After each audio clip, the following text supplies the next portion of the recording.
Conflict and Courage by Ellen G. White.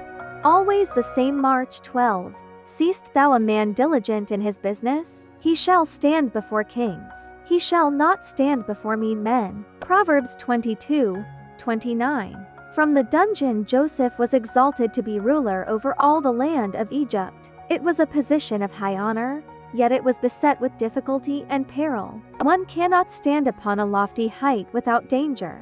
As the tempest leaves unharmed the lowly flower of the valley, while it uproots the stately tree upon the mountaintop, so those who have maintained their integrity in humble life may be dragged down to the pit by the temptations that assail worldly success and honor.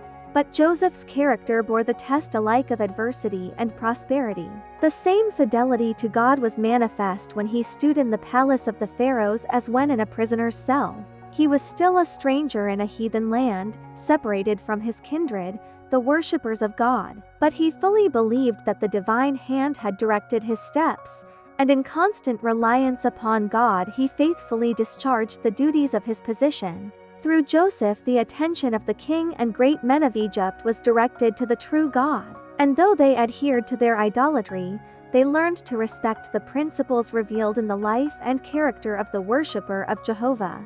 How was Joseph enabled to make such a record of firmness of character, uprightness, and wisdom? In his early years he had consulted duty rather than inclination, and the integrity, the simple trust, the noble nature of the youth bore fruit in the deeds of the man. A pure and simple life had favored the vigorous development of both physical and intellectual powers.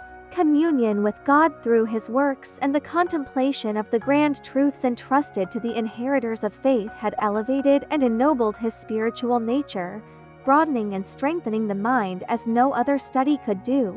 Faithful attention to duty in every station, from the lowliest to the most exalted, had been training every power for its highest service. He who lives in accordance with the Creator's will is securing to himself the truest and noblest development of character.